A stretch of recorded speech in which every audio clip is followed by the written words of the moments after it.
have so much as even existed in the K-pop space over the last few years, you have been either willingly or unwillingly subject to the NCT phenomenon. What undoubtedly propelled them to their current status was the 2020 release Kick It and its iconic choreography. As your resident and citizen who began standing NCT around the time this track was released, I can safely say it is the most overrated NCT title track. This video is going to bring justice to Kick It's most often overlooked brother, Punch.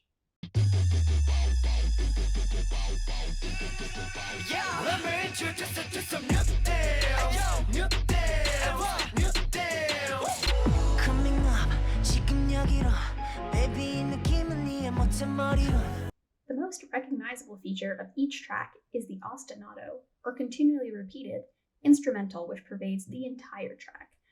Both tracks begin with a distinctive instrumental line combined with a trap beat, which forms the foundation of the song.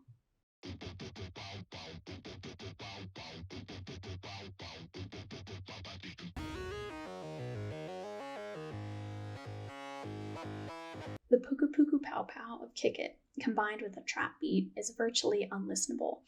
I couldn't listen to the track with headphones in for a few months because it was so abrasive. It is undynamic, with the short 4-beat repetition remaining unchanged throughout the entirety of the track. In contrast, Punch's gliding chromatic line creates a sense of motion, which gives the track a clear musical concept. The instrumental evolves as the track develops, taking on a different form in the chorus than in the verses. The dynamic removal of the trap beat in the beginning of the second chorus creates a distinct release of tension compared to where it appears in the first chorus, and helps transition the track into the bridge.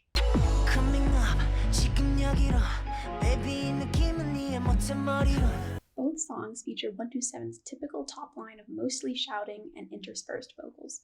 In terms of the iconic shouting, Kick It makes use of it in the chorus, while Punch primarily features it in the verses.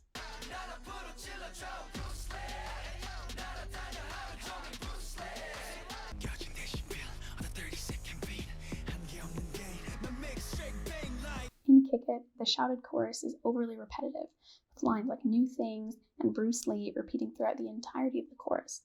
The shouting section in Punch's verse is much more dynamic. The vocals begin in intense whispering and crescendo into shout rapping, punctuated by powerful vocals. There's line and direction. This dynamism can be seen elsewhere in the track.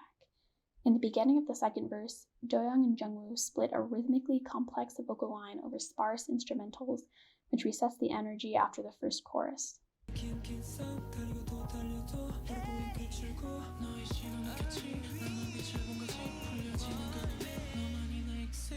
In contrast, Kick It follows up the intense first chorus with an equally intense Mark Taeyang rap section, which makes the track monotonous and boring throughout its runtime.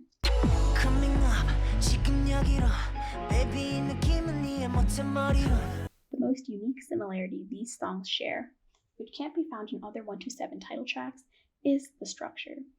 Both make the choice to half the length of the second pre-chorus and chorus to make room for an extended 2-part bridge, composed of a vocal section building to a dance break. This bridge section is the weakest part of Kick It. A dance break is supposed to build the energy and the intensity of the track, and then release it when the final chorus starts. Instead, in Kick It, after the vocal section, the dance break plateaus.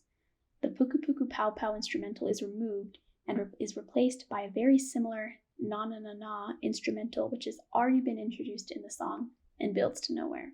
The final chorus becomes underwhelming, even with Taeil's ad-libs.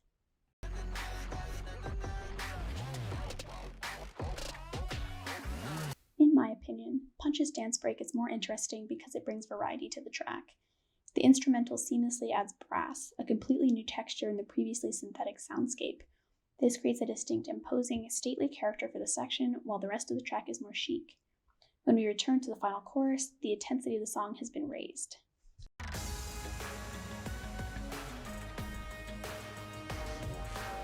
So, these are the reasons that I prefer Punch to Kick It.